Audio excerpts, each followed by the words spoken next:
Bonjour à toutes les abonnés et toutes les fidèles de Trucs de Nana. Je vous embrasse toutes de façon très cordiale, bien sûr. Je pourrais pas toutes vous embrasser. En tout cas, pour celles qui voudraient me faire un bisou, hein, on se donne rendez-vous du 14 au 17 mai au point virgule à Paris. Merci beaucoup, à très vite.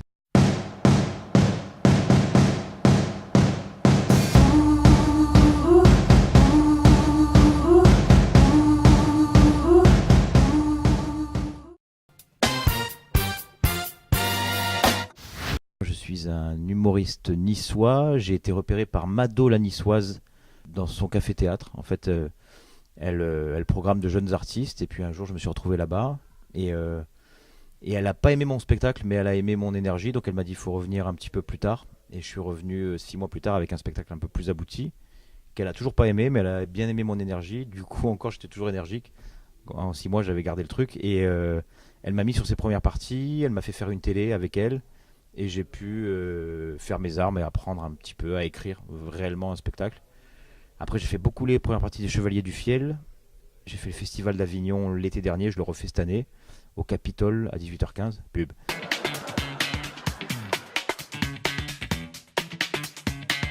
Et un jour, Gad Elmaleh a appelé ma prod, enfin sa prod a appelé ma prod, en disant voilà, nous on cherche un mec pour faire une première partie de Gad à Nice, puisque il veut roder son spectacle. Et on sait que Laurent a fait pas mal de premières parties. Et je me suis retrouvé à faire sa première partie devant 200 personnes. Juste le mec qui m'a donné envie de faire ce métier. Et puis il m'a dit ouais, c'est cool, ça a bien marché. On se retrouve la semaine prochaine à Antibes. Et puis ça a remarché à Antibes. Je fais Marseille, Toulon, je fais des Zéniths. Et puis là, voilà, l'Olympia. La première fois qu'il m'a vu, il m'a dit écoute, amuse-toi, profite. Parce que tu sais pas si tu reviendras, quoi. Et puis je suis revenu. Et je pense que ce qui lui plaît, c'est que j'arrive un de mes points forts, c'est que j'arrive beaucoup à improviser. Et comme lui le fait aussi, c'est un truc qu'il aime bien chez moi. Après, voilà, parce que moi je lui ai dit, j'étais tellement ému de me retrouver face à lui que du coup j'ai fait des trucs bateaux. Je peux prendre une photo avec vous. J'adore ce que vous faites. Vous êtes très drôle. Voilà, ce qu'on lui avait jamais dit avant. J'étais très original. J'ai l'honneur de clôturer la programmation de Gad Elmaleh à l'Olympia, donc ça me fait évidemment très plaisir puisque j'ai eu aussi la chance d'ouvrir le bal et de faire la première semaine. Donc il me rappelle pour faire le dernier soir, c'est juste extra quoi. Voilà.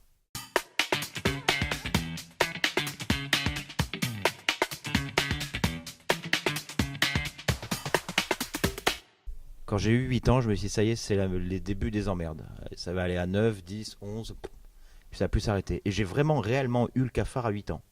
Vraiment.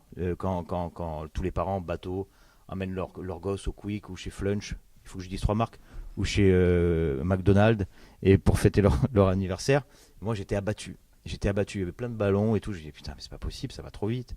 Jusqu'où je vais aller. Et quand j'ai eu 33 ans, là ça a été l'effondrement. Tout le monde me disait c'est l'âge du Christ. Pour moi, c'était juste l'âge de Thierry Henry quand il avait pris sa retraite.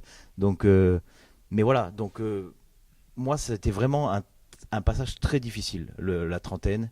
Et plutôt que d'en faire une dépression et d'aller me ruiner chez un psy, j'ai écrit un spectacle là-dessus. Et dans ce spectacle-là, plein de trentenaires et plus se sont retrouvés. Voilà. Donc je me suis dit, bah c'est cool quoi. Ça m'aide un peu à avaler la pilule, même si je l'avalerai jamais. Ça, c'est du mariage, hein. Oui, oui, oh, je t'aime, veux-tu m'épouser, oh, putain. Excusez-moi, j'ai des tocs depuis le mariage, donc je dirais forcément des saloperies, mais ça sera complètement involontaire. Hein. Je bande, tu bandes, il bande, vous bandez, il bande. Tu vas plus belle la vie, c'est toutes les emmerdes que tu n'as pas dans une vie, dans un épisode de 20 minutes. C'est con, mais c'est bien. Au début, il était focalisé que sur la crise de la trentaine, et puis après, je me suis retrouvé à faire un truc artistique. Aussi, il s'appelle Laurent Barra a presque grandi, mais du coup, j'ai grandi aussi un peu artistiquement. Donc il a fallu que je rajoute des trucs, que je parle de la tournée de Gad, que... Donc voilà, du coup, oui, c'est la maturité artistique, mais aussi la dématurité totale au niveau personnel. Si je suis invité à manger chez des amis, c'est uniquement parce que je suis humoriste. Et tu m'emmerdes, Christine, tu m'emmerdes. Tu me fais chier, tu gâches tous les repas. Allez, Laurent, fais-nous un sketch. Laurent, un sketch, Laurent, un sketch. J'aurais dû être proctologue. Je suis très famille. Enfin, mes parents ont divorcé quand j'étais tout petit, mais j'ai une famille spéciale. C'est-à-dire que mon père est vietnamien et ma mère pied noir. La rencontre du riz et de la semoule. Et du coup, oui, quand je grime ma grand-mère, qui parle un peu comme ça, avec l'accent vietnamien, ouais, ça me plaît. Et oui, c'est assez autobiographique, puisque je parle de ma grand-mère et que tout ce que je dis est vrai. Mais c'est vrai que ce sketch-là me fait, moi, il me fait rigoler parce que je me moque gentiment de ma grand-mère. Vous imaginez l'ambiance au mariage de mes parents? Les pieds noirs qui jettent du riz. Yallah ma fille comme tu es belle! Et les Vietnamiens qui le ramassent. Oh là là, faut pas gaspiller, hein! Je refuse beaucoup d'invitations, c'est vrai. En tout cas, il y en a une que je refuserai jamais.